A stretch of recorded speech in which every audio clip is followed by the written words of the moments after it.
El mundo se detuvo el día en que un helado de fresa se convirtió en el sabor del abandono. Lina, con sus 10 años y unos ojos que ya habían visto demasiado, sostenía el palito de madera pegajoso mientras el último rastro de color rosa se derretía sobre sus dedos sucios.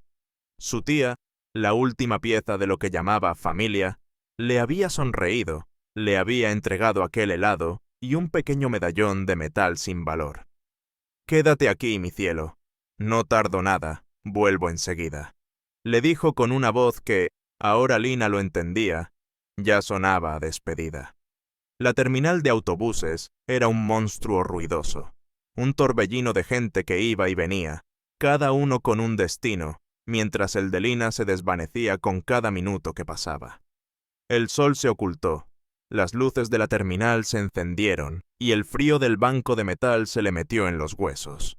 La promesa de su tía se había evaporado junto con el bullicio del día, dejándola sola, invisible en medio de la multitud.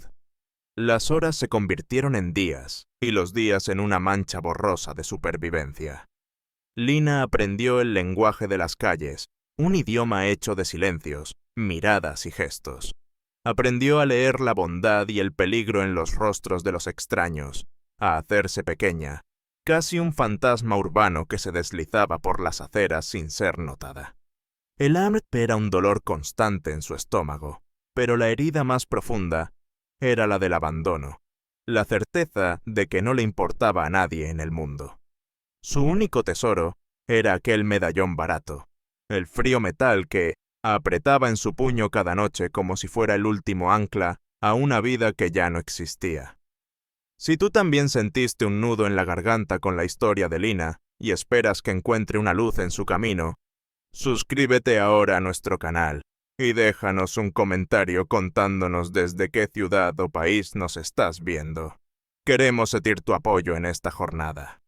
Semanas después, su instinto de supervivencia la llevó a los límites de un barrio adinerado, un universo paralelo de autos de lujo y fachadas imponentes. Mientras pedía una moneda, con la misma mirada baja de siempre, vio salir de un edificio de cristal a un hombre que parecía sacado de una revista. Su traje era perfecto, su pelo peinado hacia atrás, pero sus ojos contaban una historia diferente. Estaban vacíos, como una casa abandonada, con la misma tristeza profunda que Lina veía en su propio reflejo en los charcos de la calle. Era Ricardo Montenegro, un nombre que ella no conocía, pero cuya alma rota reconoció al instante. Pero no fue solo él lo que llamó su atención. Al otro lado de la calle, estacionado en la sombra, había un coche negro y discreto. Dentro, 2 hombres. No hablaban, solo miraban. Observaban a Ricardo con una intensidad depredadora. El instinto de Lina, afilado por semanas de peligro constante, gritó una alarma silenciosa en su cabeza. Uno de los hombres se movió ligeramente, y la luz de un farol iluminó por un segundo un tatuaje de una serpiente enroscada en su muñeca. Para Lina, el peligro tenía un olor, una textura, y en ese momento era casi palpable. Sabía, con una certeza que le helaba la sangre, que algo terrible estaba a punto de suceder. El miedo le pedía que corriera, que se escondiera, que se hiciera invisible como siempre. Pero al ver la solitaria figura de Ricardo caminar hacia su elegante auto, vio un reflejo de su propio desamparo. Por primera vez en mucho tiempo, sintió algo más que su propio dolor.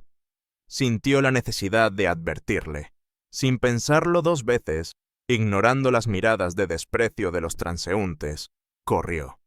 Sus pequeños pies descalzos volaron sobre el asfalto. Se abrió paso entre los guardias de seguridad que flanqueaban la entrada, y antes de que pudieran detenerla, se aferró a la manga del costoso saco de Ricardo. Su mano sucia dejó una marca en la tela impecable. Ricardo se giró, con una expresión de pura irritación. Iba a quitársela de encima, a llamar a seguridad, pero se detuvo al verle los ojos. Lina lo miró, y con la voz temblorosa por el miedo y la urgencia, soltó las palabras que lo cambiarían todo. «Señor, espere», suplicó, con el aliento entrecortado. «¡No suba a ese auto! ¡Ellos lo están esperando!». Él la miró, confundido, alternando la vista entre la niña desesperada y su vehículo. En sus ojos había una urgencia genuina, una honestidad cruda que lo desarmó. Por un instante, solo un segundo, dudó. Un segundo en el que su lógica de hombre de negocios luchó contra la advertencia desesperada de una niña de la calle.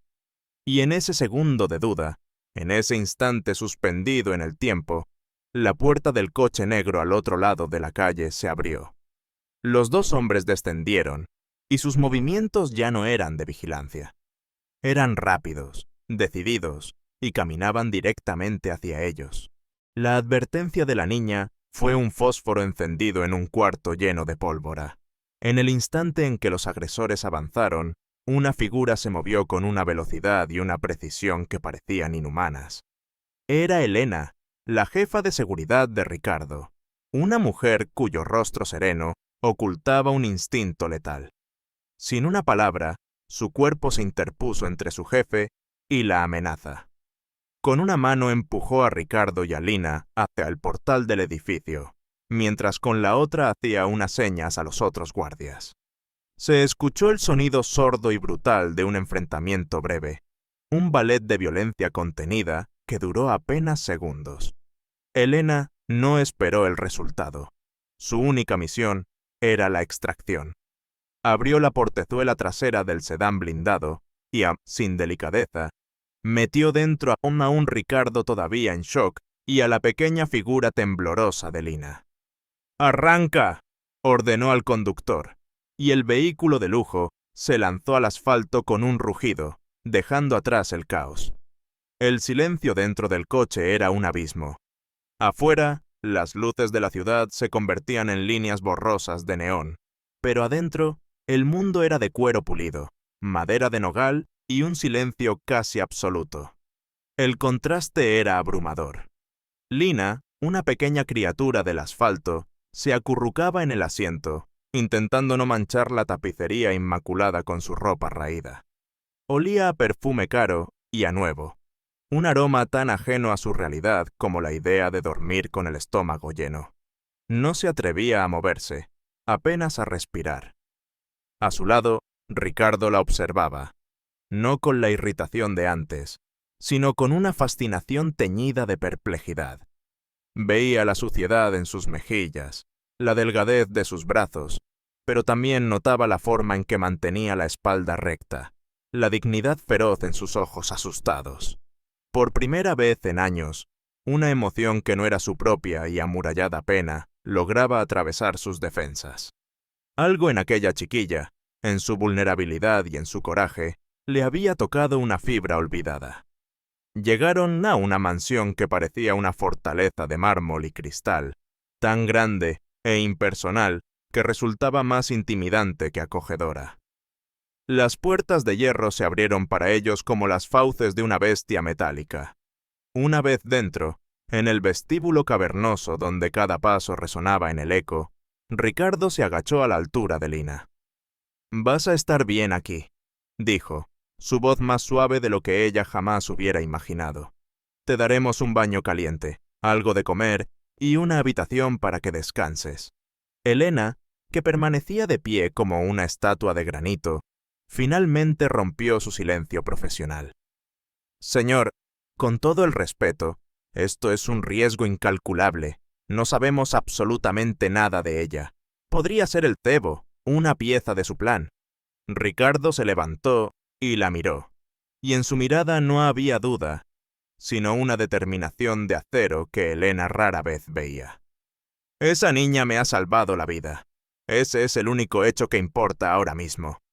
Se volvió hacia Lina, ignorando la tensión palpable en el aire. La guió a través de pasillos interminables y silenciosos, hasta una puerta de madera maciza. Al abrirla, reveló una habitación de huéspedes más grande que cualquier lugar en el que Lina hubiera vivido. Tenía una cama con sábanas blancas y esponjosas, una alfombra suave bajo sus pies y una ventana enorme que daba a un jardín perfectamente cuidado. Era un palacio sacado de un cuento de hadas, un lugar que no podía ser real. «Puedes quedarte el tiempo que necesites», le aseguró Ricardo, su voz creando una pequeña burbuja de seguridad en el vasto y extraño lugar. Lina asintió, incapaz de articular palabra, abrumada por el miedo, el agotamiento y una gratitud tan inmensa que dolía. Entró en la habitación como si pisara un terreno sagrado, y esperó. La puerta se cerró suavemente detrás de ella, y el sonido del cerrojo resonó en el silencio. A través de la madera, pudo oír la voz grave y baja de Ricardo dirigiéndose a Elena, cargada de una nueva y fría urgencia. «Averigua quiénes eran esos individuos. Quiero saber sus nombres, para quién trabajan y, sobre todo, por qué me querían a mí. No dejes piedra sin remover». El amanecer se filtró a través de los ventanales de la habitación, pintando franjas doradas sobre la alfombra. Lina despertó envuelta en sábanas que olían a lavanda, una sensación tan surrealista que por un momento creyó estar soñando. Se sentó en el borde de la inmensa cama, sintiéndose como una pequeña náufraga en una isla de lujo. La noche anterior se sentía lejana, un eco de adrenalina y temor. El recuerdo de la advertencia, la fuga y la llegada a esa fortaleza silenciosa se mezclaba con la incredulidad. Abajo, en los dominios de Ricardo Montenegro, la maquinaria ya estaba en movimiento. Elena y su equipo de especialistas trabajaban sin descanso, analizando imágenes de cámaras de seguridad, cruzando datos y moviendo hilos en los rincones más oscuros de la ciudad. Las primeras conclusiones eran escalofriantes. No había sido un simple atraco. La coordinación, el armamento y la estrategia indicaban una operación de secuestro profesional, meticulosamente planeada. El objetivo era Ricardo, y el ataque había sido diseñado para ser rápido y brutal. Mientras el cerco de la investigación se estrechaba, Ricardo decidió hacer algo que no había hecho en años: dedicarse a una persona que no fuera él mismo. Encontró a Lina en la cocina, sentada tímidamente ante un plato de frutas frescas que una empleada le había servido. La niña comía con una lentitud casi ceremonial, como si no estuviera segura de merecer cada bocado. Ricardo se sentó frente a ella, no como el magnate todopoderoso, sino como un hombre que intentaba reconectar con una humanidad que creía perdida. Quería entender, quería saber de dónde venía esa criatura que había aparecido en su vida como un presagio. Con una gentileza que lo sorprendió incluso a él, comenzó a hacerle preguntas sencillas sobre su vida, sobre su familia.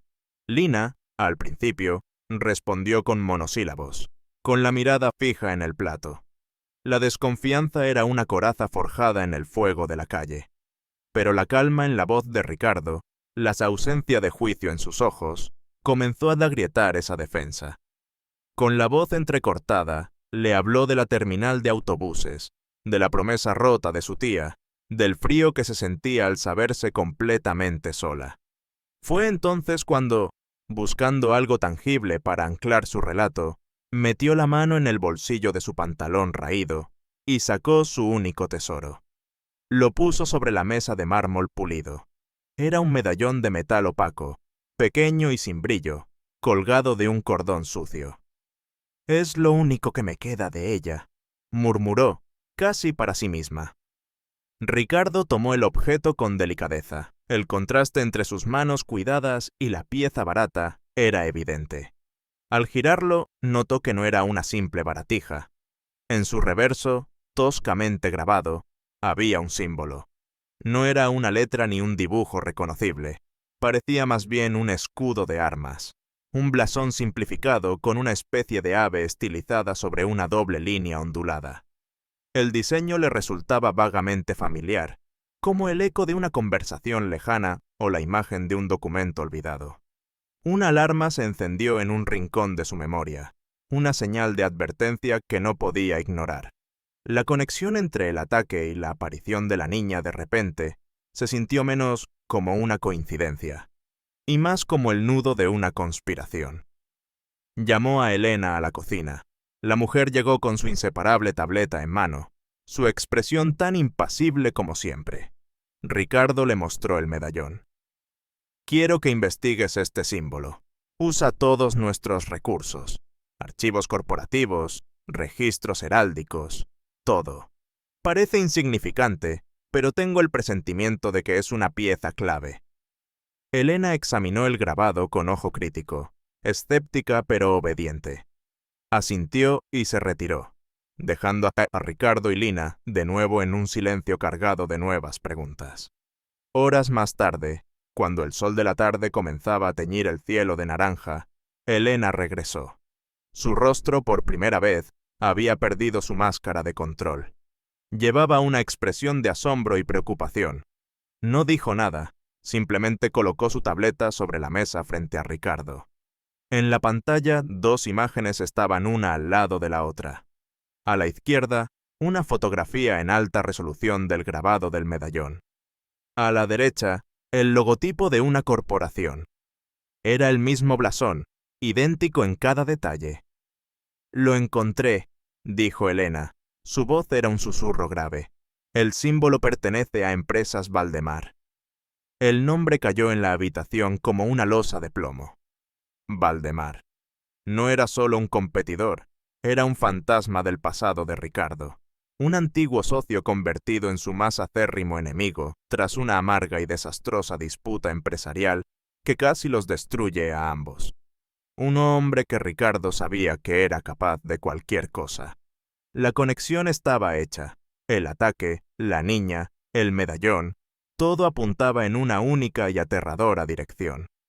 La pequeña desconocida que dormía bajo su techo no era una casualidad. Era un mensaje. La revelación de que el blasón pertenecía a Empresas Valdemar transformó la atmósfera de la mansión. La coincidencia se había desvanecido, dejando en su lugar la sombra de una trama compleja y siniestra. Ricardo Montenegro sintió un frío recorrerle la espalda. Un escalofrío que no tenía que ver con la temperatura de la sala, sino con la certeza de que estaba atrapado en el centro de una telaraña tejida por su más antiguo némesis. La presencia de Lina ya no podía ser vista como un acto del destino. Era una pieza deliberadamente colocada en un tablero de ajedrez donde él era el rey amenazado. El porqué, sin embargo, seguía siendo un enigma insondable. ¿Cómo encajaba una niña desamparada en los planes de un magnate vengativo? Para desentrañar ese misterio, Ricardo comprendió que necesitaba ir más allá de la seguridad y la investigación corporativa. Necesitaba adentrarse en el pasado de Lina, un territorio frágil y lleno de sombras. Decidió que la mejor forma de hacerlo era a través de un profesional, alguien que pudiera ganarse la confianza de la niña sin causarle más traumas. Tras una búsqueda exhaustiva y discreta, contactó a Clara, una trabajadora social con una reputación impecable. Era conocida por su empatía y su habilidad para conectar con niños en situaciones de vulnerabilidad extrema.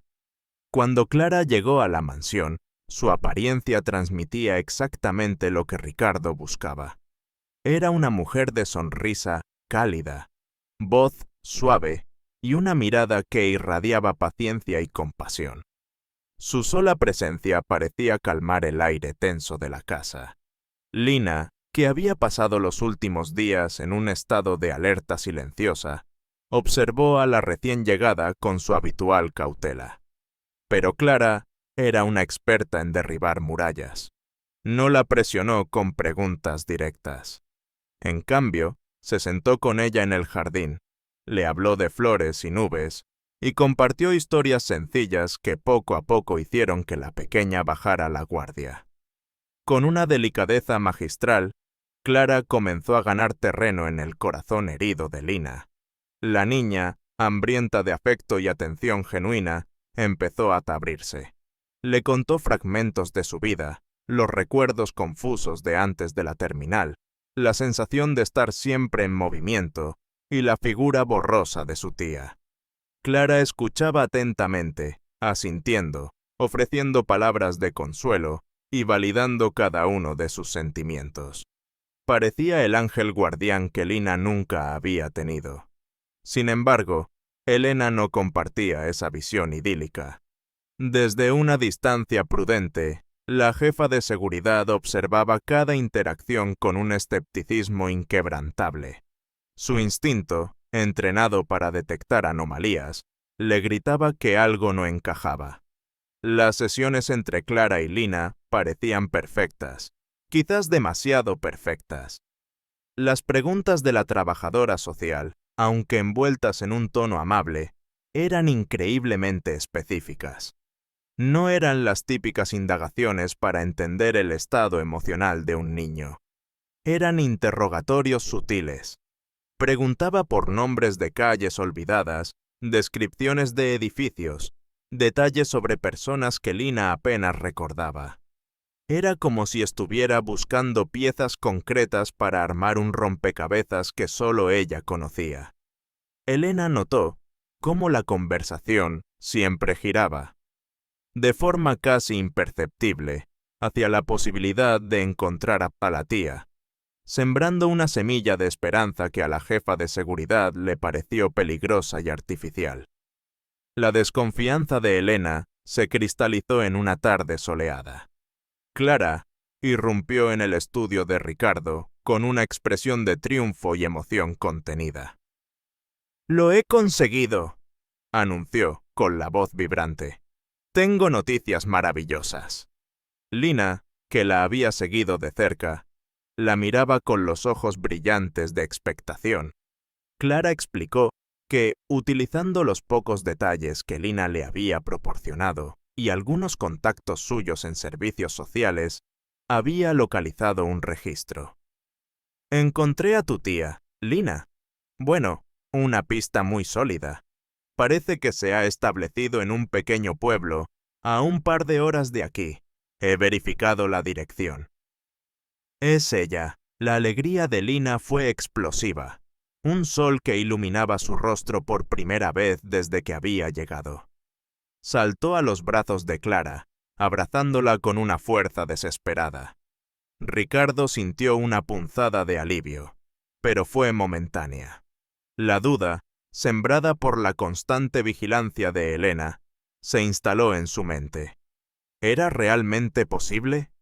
¿Podía un misterio tan profundo resolverse tan rápida y limpiamente? Clara, en medio de la celebración, hizo la oferta final. «Si me lo permiten, señor Montenegro, podría llevar a Lina yo misma mañana por la mañana. Sería un viaje tranquilo, y creo que mi presencia la ayudaría a sentirse más segura durante el reencuentro». La propuesta era lógica, compasiva y, a la vez, terriblemente conveniente. Mientras Lina soñaba con el abrazo de su tía, Ricardo cruzó una mirada con Elena. En los ojos de su jefa de seguridad no había celebración, solo una advertencia silenciosa y gélida. La pieza encajaba a la perfección en un plan, pero no estaba seguro de que fuera el suyo. La euforia de Lina era un torbellino de luz en la penumbra de la mansión, pero para Ricardo, la maravillosa noticia de Clara resonaba con un eco discordante. La advertencia silenciosa en la mirada de Elena fue suficiente para encender todas sus alarmas. Esa noche, mientras Lina dormía profundamente, soñando por primera vez en mucho tiempo con un futuro esperanzador, Ricardo convocó a su jefa de seguridad a su despacho. El ambiente era denso, cargado de una urgencia fría. No se trataba de arruinar las ilusiones de una niña, sino de proteger su vida. Ricardo, curtido en un mundo donde la traición es moneda de cambio, sabía que las soluciones fáciles suelen ocultar las trampas más peligrosas. «No me fío de esto, Elena», dijo. Su voz era un murmullo grave mientras contemplaba las luces de la ciudad a través del cristal blindado. «Es demasiado limpio, demasiado oportuno. Quiero que verifiques esa dirección. Usa el equipo de avanzada, que sean discretos, pero quiero saber qué hay exactamente en ese lugar antes de que amanezca. No quiero suposiciones, quiero certezas». Elena asintió, su rostro impasible como siempre, pero sus ojos reflejaban la seriedad del momento. Se puso en marcha de inmediato, movilizando hasta un pequeño equipo de élite para una operación de reconocimiento nocturna. Las horas siguientes se arrastraron con una lentitud exasperante para Ricardo. Se quedó en su despacho, incapaz de descansar, la imagen de la sonrisa radiante de Lina grabada en su mente. La idea de tener que arrebatársela era una tortura, un peso que no había sentido en años. La vulnerabilidad de esa niña había encontrado una grieta en su armadura de cinismo, y ahora sentía una responsabilidad por ella que iba más allá de la simple gratitud. Poco antes del alba, su teléfono vibró. Era Elena. Su voz, al otro lado de la línea, era tan cortante como el filo de una navaja. Tenías razón, señor. Es una trampa. Las imágenes y los informes llegaron a la tableta de Ricardo segundos después. La dirección proporcionada por Clara no correspondía a ninguna vivienda. Era un almacén abandonado a las afueras de un pueblo desolado, una estructura decrépita en medio de la nada. El equipo de reconocimiento había detectado movimiento en el perímetro. Hombres armados, apostados en puntos estratégicos, esperando. El plan era evidente y brutalmente claro. La historia de la tía era una elaborada farsa, un cebo diseñado para sacar a Lina de la fortaleza de la mansión. Y muy probablemente, para atraerlo a él, Ricardo, a un territorio hostil, lejos de su equipo de seguridad, donde sería un blanco fácil. La rabia que sintió fue un fuego helado. No era solo por la amenaza a su propia vida, sino por la crueldad de usar las esperanzas de una niña como arma. La parte más difícil estaba por llegar. Tenía que ser él quien le dijera la verdad a Lina. Tenía que ser él quien demoliera el castillo de sueños que Clara había construido con tanto esmero. La encontró en la cocina, ya vestida con la ropa nueva que le habían comprado, sus pequeños pies moviéndose con impaciencia bajo la mesa. Tenía una mochila al lado, lista para el viaje. Su rostro era pura anticipación. Ricardo se sentó frente a ella, y el corazón, ese órgano que creía atrofiado, se le encogió. «Lina», comenzó, su voz más suave de lo que pretendía. «Tenemos que hablar sobre el viaje». La sonrisa de la niña vaciló al ver la gravedad en su rostro. Él le explicó todo, sin adornos, sin mentiras piadosas. Le habló del almacén, de la trampa, de la mentira de Clara. Le contó que la historia de su tía había sido un engaño.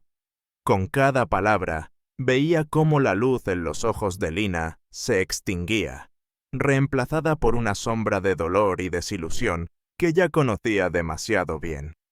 Esperaba lágrimas, un arrebato de tristeza infantil.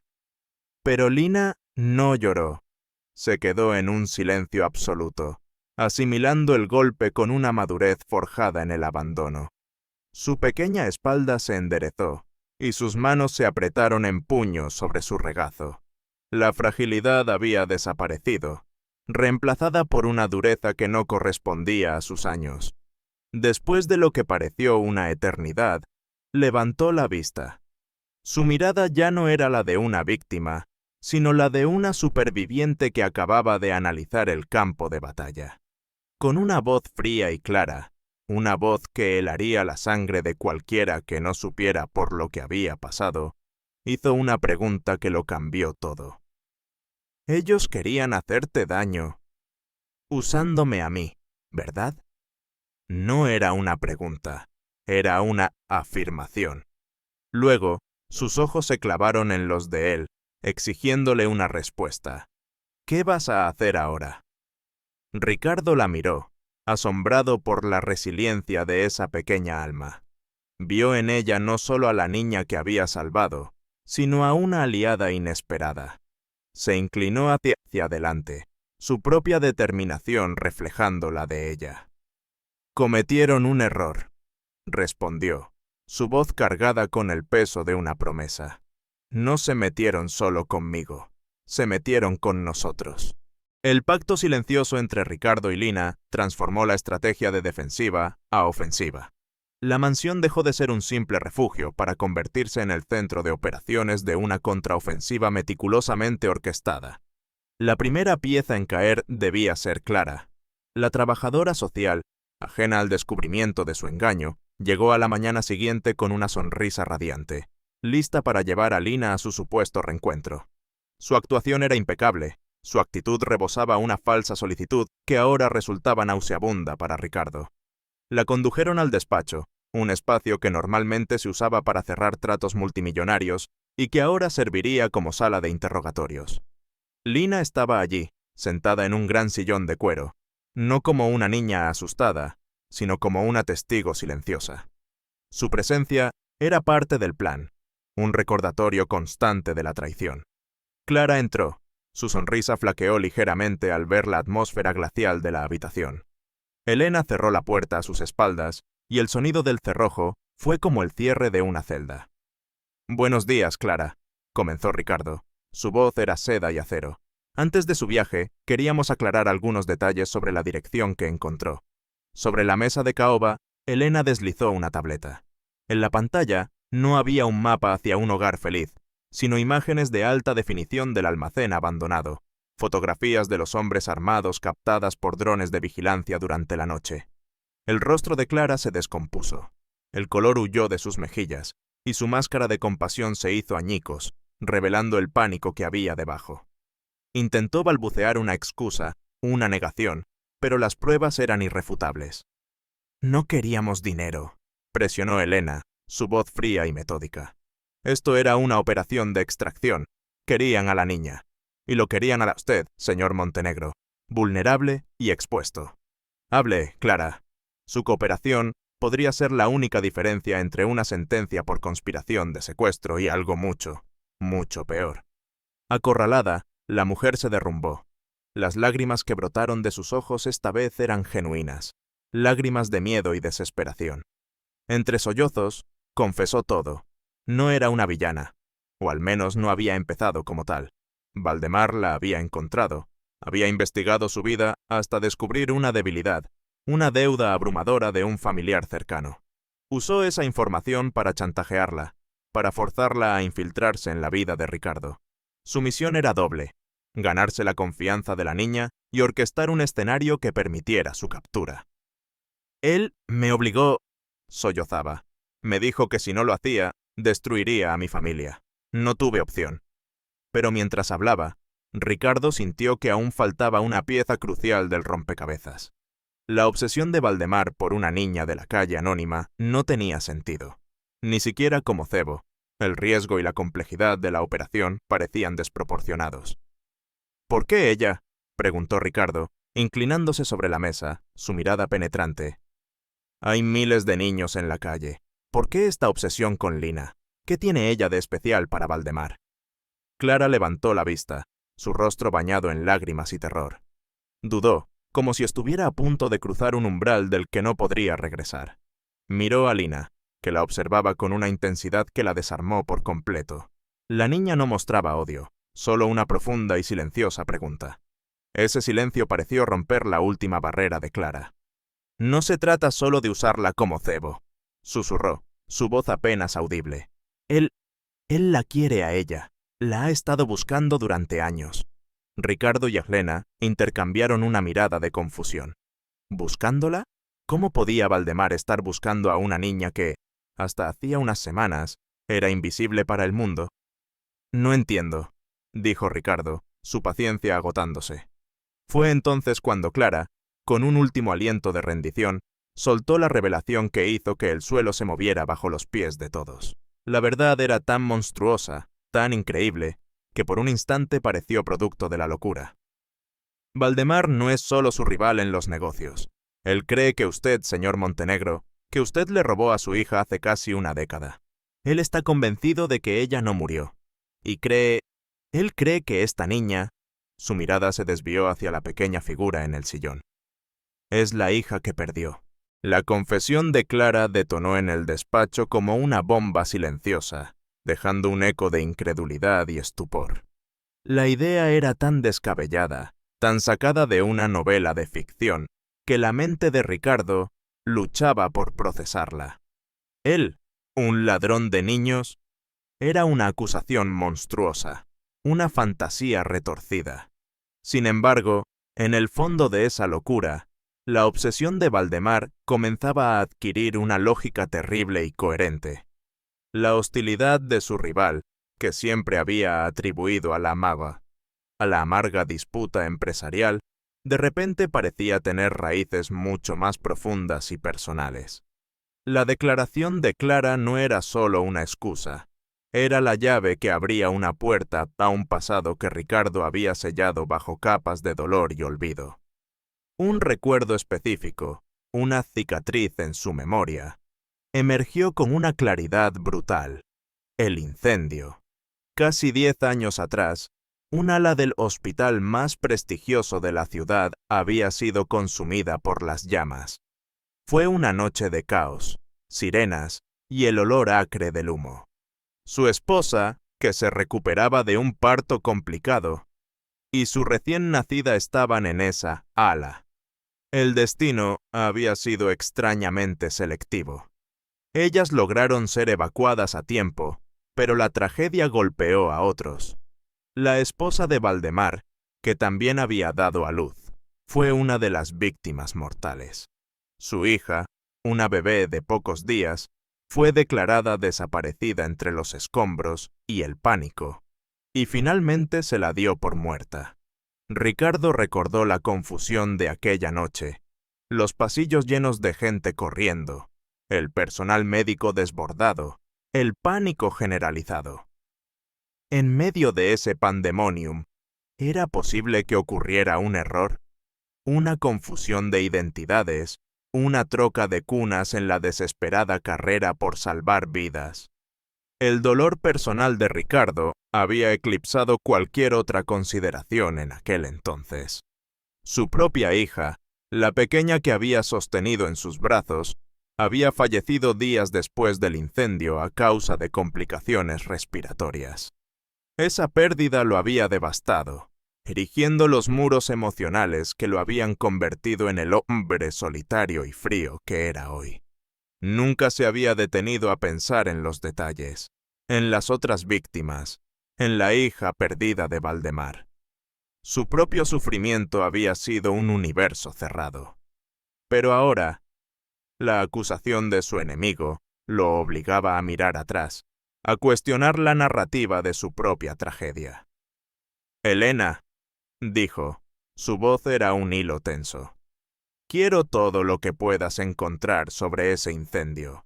Registros del hospital, informes policiales, listas de pacientes, testimonios del personal. Quiero cada documento, cada fotografía, cada pieza de información de esa noche.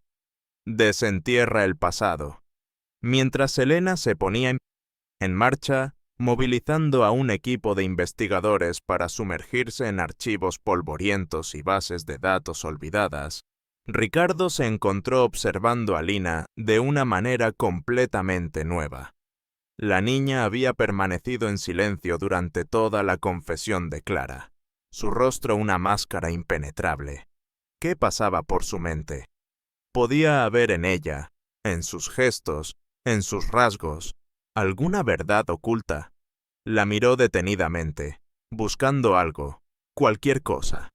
Y por primera vez, notó detalles que antes había pasado por alto. La forma de sus ojos, la curva de su sonrisa cuando pensaba que nadie la veía, un pequeño lunar junto a su ceja izquierda. Eran solo rasgos infantiles, pero ahora cada uno de ellos se sentía como una posible pista. La investigación avanzó a una velocidad vertiginosa. El equipo de Ricardo era implacable, abriendo puertas que habían estado cerradas durante una década. Consiguieron acceso a los archivos clasificados del hospital, superando la burocracia y la resistencia. Horas más tarde, Elena regresó al despacho. Llevaba una carpeta física, un objeto casi anacrónico en su mundo digital. La abrió sobre la mesa con un aire de solemnidad. Dentro había documentos amarillentos por el tiempo y varias fotografías. «Hemos encontrado algo», dijo, su tono era grave. «Hay inconsistencias en los informes de admisión y alta de la unidad de neonatos de aquella noche. Varios documentos parecen haber sido alterados a posteriori. Pero esto es lo más importante». Señaló una fotografía. Era una imagen de baja calidad, tomada por una enfermera con una cámara personal, parte de un álbum que habían localizado. La foto mostraba a dos bebés en cunas contiguas, momentos antes de que se desatara la evacuación. Debajo de cada cuna, una tarjeta de identificación era apenas legible. La bebé de Valdemar se llamaba Sofía. Luego, Elena sacó otra imagen de la carpeta. Era una fotografía del archivo personal de Valdemar, obtenida a través de sus fuentes, que mostraba a su hija Sofía en su único día de vida. Elena la colocó sobre la mesa. Después, tomó una fotografía reciente de Lina, una que le habían tomado en el jardín de la mansión. Puso las dos imágenes, la de la bebé y la de la niña de 10 años, una al lado de la otra. El silencio en la habitación se hizo pesado, casi irrespirable. La semejanza era más que una simple coincidencia. Era un eco a través del tiempo. Los mismos ojos grandes y expresivos. La misma forma de la boca. Incluso el diminuto lunar junto a la ceja izquierda estaba presente en ambas. Ricardo sintió como si el suelo se abriera bajo sus pies, un vértigo que lo dejó sin aliento. La niña a la que había acogido, la pequeña que había irrumpido en su vida para salvarlo, podría ser en realidad la hija del hombre que había jurado destruirlo. La ironía era tan cruel, tan perfectamente diseñada, que parecía obra de un dios sádico. Mientras la verdad explotaba en la mansión de Ricardo Montenegro, la narrativa cambia de foco, adentrándose en la mente del hombre que había orquestado todo el caos, Valdemar. Para el mundo, y para Ricardo, él era la encarnación de la villanía corporativa, un magnate implacable movido por la codicia y la venganza. Pero la realidad, como suele suceder, era infinitamente más compleja y dolorosa. Valdemar no era un monstruo calculador. Era un hombre fracturado, un alma carcomida por una década de duelo y una esperanza enfermiza. Su lujosa oficina, con vistas panorámicas de la ciudad, no era un trono de poder, sino una jaula dorada donde rumiaba su obsesión. El incendio del hospital no solo le había arrebatado a su esposa, le había robado su futuro. En los días posteriores a la tragedia, mientras el mundo le daba el pésame por su doble pérdida, una duda se instaló en su corazón. Se negó a aceptar el informe oficial que declaraba a su hija, Sofía, como desaparecida y presuntamente fallecida. Algo en su interior, una intuición paternal o la simple negación ante un dolor insoportable, le decía que ella seguía viva. Comenzó su propia investigación, una búsqueda febril y solitaria. Contrató a los mejores investigadores privados, sobornó a antiguos empleados del hospital y pasó noches en vela revisando cada pedazo de información, por insignificante que pareciera. Fue así como descubrió la anomalía, la posible troca. Descubrió que la hija de Ricardo Montenegro, nacida la misma noche, había sobrevivido al incendio solo para fallecer días después. La coincidencia era demasiado grande para ignorarla. En su mente, la verdad se forjó con la fuerza de una certeza absoluta. En el pánico de la evacuación, las niñas habían sido intercambiadas. La bebé que murió en la incubadora era la heredera de Montenegro, y su Sofía, su pequeña y preciosa Sofía, había sido entregada por error al hombre que él ya consideraba su rival. Ricardo no solo le había ganado en los negocios. El destino, o un error humano, le había entregado lo más valioso que Valdemar tenía. Esta creencia se convirtió en el eje de su existencia. Su dolor se metamorfoseó en una obsesión patológica. Cada éxito de Ricardo, cada aparición suya en la prensa, era una cuchillada en el corazón de Valdemar. Veía a Montenegro como el usurpador de su felicidad, el hombre que criaba a su hija mientras él vivía en un mausoleo de recuerdos. Durante años, intentó encontrar a la niña por medios legales y discretos, pero chocó contra un muro de poder e influencia. Ricardo, sin saberlo, la protegía, manteniéndola alejada del ojo público. La frustración de Valdemar se agrió, convirtiéndose en un rencor venenoso. Si no podía recuperarla por las buenas, lo haría por las malas. El plan del secuestro no era por dinero, era un acto desesperado de recuperación.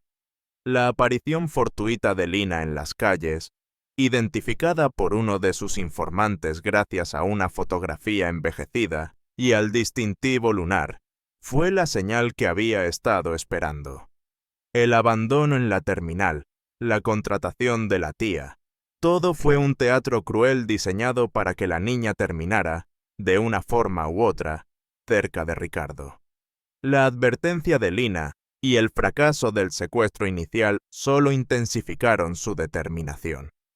Ahora que sabía que su plan había sido descubierto y que su peón, Clara, había confesado, comprendió que el tiempo de las sutilezas había terminado.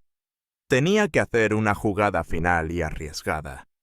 Desde su oficina, con la ciudad extendiéndose a sus pies como un tablero de juego, Valdemar tomó su teléfono. Marcó un número que conocía de memoria, el número privado de su enemigo. El tono de llamada sonó 1, 2, 3 veces antes de que Ricardo respondiera. La voz de Montenegro era gélida, controlada. Valdemar, no finjas sorpresa, Montenegro. La voz de Valdemar era un gruñido bajo, cargado de una década de amargura. Sé que la tienes, sé que mi hija está contigo. Hubo un silencio tenso en la línea. Valdemar continuó, su voz subiendo de intensidad, cada palabra un misil teledirigido. He esperado 10 años. He agotado mi paciencia. Devuélveme a Sofía. Devuélveme lo que es mío, o te juro que iré a cada medio de comunicación de este país y le contaré al mundo tu verdadera historia. La historia de cómo el gran Ricardo Montenegro construyó su felicidad sobre las cenizas de mi tragedia. En la mansión, Ricardo escuchaba, su mano apretando el teléfono con una fuerza descomunal. El ultimátum colgaba en el aire, pesado y amenazante. A unos metros de él, en el pasillo, Lina, que había salido de su habitación en busca de un vaso de agua, se detuvo en seco. La puerta del despacho estaba entreabierta, y una sola palabra pronunciada por la voz distorsionada que salía del teléfono de Ricardo, atravesó la distancia y la golpeó como un rayo. Sofía. El nombre no significaba nada y, a la vez, lo significaba todo. Se quedó paralizada, el vaso de agua olvidado en su mano, mientras una puerta oxidada en el rincón más profundo de su memoria comenzaba a chirriar, abriéndose lentamente. El nombre Sofía actuó como una descarga eléctrica en la mente de Lina. No fue un recuerdo consciente, sino una resonancia, una vibración profunda que sacudió los cimientos de su identidad. El mundo que conocía, el de Lina, la niña abandonada, la superviviente de la calle, comenzó a desdibujarse en los bordes. En su lugar, emergieron fragmentos sensoriales, imágenes caóticas y desconectadas que hasta ese momento habían estado sepultadas bajo el peso del trauma. Un destello de luz blanca y cegadora, el olor punzante y químico de un hospital mezclado con el hedor a quemado. El sonido lejano de una nana, una melodía suave cantada por una voz femenina que no era la de su supuesta tía. Y un rostro, el rostro borroso de una mujer sonriente, inclinándose sobre ella. Un rostro que no lograba enfocar, pero que le transmitía una sensación de calidez y seguridad primigenia. Ricardo terminó la llamada con Valdemar, su rostro una máscara de furia contenida. Al girarse, vio a Lina en el umbral del pasillo, pálida como el mármol, con los ojos abiertos de par en par, fijos en la nada. El vaso que sostenía se le había resbalado de los dedos, y un charco de agua se extendía a sus pies descalzos. Él supo al instante que ella había escuchado. El ultimátum de Valdemar ya no era un asunto privado entre dos enemigos. La niña, el epicentro de todo el conflicto, estaba ahora plenamente consciente de la tormenta que la rodeaba. Con una calma que no sentía, Ricardo se acercó a ella. La guió suavemente hacia el despacho y la sentó en el gran sillón de cuero que parecía haberse convertido en su trono. Se arrodilló frente a ella, buscando su mirada, tratando de anclarla en el presente. Comprendió que las mentiras y las verdades a medias ya no tenían cabida. La había protegido como a una niña, pero en ese momento necesitaba hablarle como a la persona que estaba en el corazón del huracán. Con una honestidad brutal y a la vez delicada, le expuso toda la historia. Le habló del incendio, de la trágica confusión, de la muerte de su propia hija y de la creencia inquebrantable de Valdemar. Le mostró las fotografías, la de la bebé llamada Sofía y la suya, señalando la asombrosa similitud. No suavizó la verdad ni intentó influir en su percepción. Le explicó que el hombre al otro lado del teléfono podría ser su padre biológico, un hombre que la había buscado desesperadamente durante una década. Pero también le dejó claro que los métodos de ese hombre habían sido peligrosos, crueles y delictivos, poniendo en riesgo su propia vida y manipulando sus emociones más profundas. Él cree que eres su hija Sofía, concluyó Ricardo. Su voz era un susurro grave. Y es posible que tenga razón. Pero la forma en que ha intentado recuperarte ha sido un error terrible. El mundo de Lina se desmoronó y se reconstruyó en el lapso de esa conversación. Las piezas de su vida, hasta entonces un rompecabezas sin sentido, comenzaron a encajar de una manera vertiginosa y aterradora. Ya no era Lina, la huérfana anónima, producto del abandono. Podía ser Sofía, la niña perdida, el tesoro buscado de un hombre poderoso. La sensación de no pertenecer a ningún lugar, que la había acompañado toda su vida, de repente tenía una explicación. Pero esa explicación venía envuelta en chantaje, peligro y una obsesión que la asustaba. Se quedó en silencio durante un larguísimo rato. Sus pequeños hombros cargaban con el peso de dos vidas, dos nombres, dos destinos posibles. Por un lado, estaba Ricardo, el hombre que la había rescatado de la calle, que la había protegido y le había hablado con la verdad, por dolorosa que fuera. Le había ofrecido un santuario, seguridad y un afecto genuino que comenzaba a sanar sus heridas. Por otro lado, estaba Valdemar, una figura abstracta, un padre potencial cuya sombra se cernía sobre ella, un hombre cuyo amor se había manifestado como una fuerza destructiva. Ricardo esperó, dándole el espacio que necesitaba. Entendía que la próxima decisión no podía ser suya, ni de Elena, ni siquiera de la ley. Pertenecía única y exclusivamente a ella. Era su vida, su verdad, y tenía el derecho de decidir cómo enfrentarla. Finalmente, Lina levantó la cabeza. La confusión y el miedo en sus ojos habían sido reemplazados por una claridad asombrosa, una determinación forjada en el crisol de la adversidad. Ya no era la niña temblorosa de la terminal de autobuses, ni la pequeña asustada en una mansión ajena. Era alguien que había mirado al abismo de su propio pasado y había decidido no retroceder. Fijó su mirada en la de Ricardo, una mirada entre iguales, y su voz, cuando habló, fue firme y resonante, sin un atisbo de duda. «Quiero hablar con él». Ricardo la miró, sorprendido por su aplomo. «Lina, podría ser peligroso». «No», lo interrumpió, su convicción inquebrantable. «Necesito verlo. Necesito escuchar la historia de su propia boca. Necesito mirarlo a los ojos y saber». El encuentro se organizó con la precisión de una cumbre de estado. El lugar elegido fue un espacio neutral, el jardín botánico de la ciudad, un oasis de serenidad en medio del caos urbano, cerrado al público para la ocasión.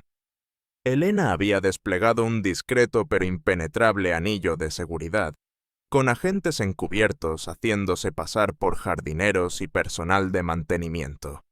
No se dejaría nada al azar. Ricardo acompañó a Lina hasta un pequeño pabellón de cristal rodeado de orquídeas exóticas. La atmósfera era húmeda y olía a tierra y a flores. Un escenario surrealista para una confrontación que llevaba gestándose una década. Lina caminaba con una calma que desmentía la tormenta en su interior. Llevaba un vestido sencillo y su cabello, ahora limpio y peinado, enmarcaba un rostro lleno de una determinación inaudita. Valdemar llegó solo, como había prometido. Cuando vio a Lina de pie junto a Ricardo, su fachada de hombre de negocios implacable se desmoronó por completo. La arrogancia y la amenaza de su llamada telefónica se evaporaron, dejando al descubierto a un hombre vulnerable, cuyos ojos se llenaron de una emoción cruda y abrumadora. No avanzó de forma amenazante. Sus pasos eran lentos, casi reverentes, como si temiera que la imagen frente a él fuera un espejismo que pudiera desvanecerse. Se detuvo a unos metros de distancia, su mirada fija en la niña, devorando cada detalle de su rostro. «Sofía», susurró, y su voz se quebró. Lina, contra todo pronóstico, no retrocedió. Sostuvo su mirada, estudiando el rostro del hombre que afirmaba ser su padre. Vio en él no a un monstruo, sino a un individuo consumido por el sufrimiento. «Mi nombre es Lina», respondió ella, su voz clara y firme, estableciendo su propia identidad desde el principio. Esa simple declaración pareció anclar a Valdemar. Con un esfuerzo visible, recompuso parte de su compostura. No intentó abrazarla ni forzar un contacto. En cambio, sacó de su bolsillo un objeto envuelto en un pañuelo de seda. Lo desenvolvió con manos temblorosas para revelar un diminuto zapato de bebé, de lana blanca, increíblemente pequeño. «Este era tuyo», dijo, ofreciéndoselo no como una prueba, sino como una ofrenda. «Lo guardé todos estos años. Es lo único que me quedó de ti, además de las fotografías». Le habló de su madre, de cómo le cantaba esa nana cuya melodía Lina recordaba vagamente. Le describió la alegría que sintieron cuando nació, una felicidad que duró apenas unas horas antes de que el fuego se lo llevara todo. Su relato no era una manipulación, era el testimonio desgarrador de un padre que había perdido su mundo. Reconoció la locura de sus acciones, la crueldad de su plan para recuperarla. Pidió perdón, no por haberla buscado, sino por el terror y el dolor que le había causado en el proceso. Fue en ese momento cuando Ricardo intervino, no como un rival, sino como el custodio de la verdad completa. Puso sobre una mesa los documentos que su equipo había desenterrado, los informes del hospital, los testimonios de las enfermeras, las pruebas irrefutables de la confusión de aquella noche. La verdad, finalmente, se desplegó ante todos. En el caos de la evacuación, una enfermera novata, presa del pánico, había intercambiado las pulseras de identificación de las dos recién nacidas. La hija de Ricardo, cuya salud ya era frágil, fue quien falleció días después en la incubadora bajo el nombre de Sofía Valdemar. Y Sofía, la hija sana de Valdemar, fue entregada a un Ricardo devastado, quien sumido en su propio duelo nunca supo del error. La crió durante unas semanas hasta que, creyendo que su salud empeoraba, la entregó a una prima lejana, la tía, incapaz de soportar más dolor. Esa prima, abrumada y sin recursos, fue quien finalmente la abandonó. El clímax de la historia no fue una explosión de violencia, sino un momento de catarsis silenciosa y profunda. La verdad liberó a todos de sus prisiones. Valdemar, al entender que Ricardo nunca había sido un ladrón, sino otra víctima del destino, vio cómo su odio de una década se disolvía, dejando solo pena y arrepentimiento. Aceptó las consecuencias de sus actos y, en un gesto de rendición total, se entregó pacíficamente a Helene y sus hombres, que esperaban a una distancia prudente. Su lucha había terminado, había encontrado a su hija, y en el proceso, se había encontrado a sí mismo. Meses después. La escena final se desarrolla en el mismo jardín de la mansión de Ricardo, ahora vibrante de vida. Lina ahora firma sus dibujos como Lina Sofía, uniendo los dos mundos que la definen. Valdemar cumple una sentencia reducida por su cooperación, asistiendo a terapia y reconstruyendo su vida desde los cimientos. Sus visitas a Lina son regulares, supervisadas al principio, pero llenas de una conexión genuina y sanadora. Legalmente, Lina está bajo la custodia de Ricardo, quien ha iniciado formalmente el proceso de adopción. Él ya no es el millonario recluso y amargado. La risa de Lina ha llenado los vacíos de su mansión y de su corazón, dándole un propósito que el dinero nunca pudo comprar. La última imagen es de ambos, Ricardo y Lina Sofía, plantando un joven cerezo en el centro del jardín. No es un monumento a la tristeza, sino un símbolo de nuevos comienzos. Mientras cubren las raíces con tierra, sus manos, una grande y protectora, la otra pequeña y resiliente, se tocan, se miran y sonríen. Una familia improbable forjada en la tragedia, pero cimentada en la elección, el perdón, y una esperanza inquebrantable. El pasado había sido un campo de cenizas, pero sobre él, contra todo pronóstico, la vida florecía de nuevo.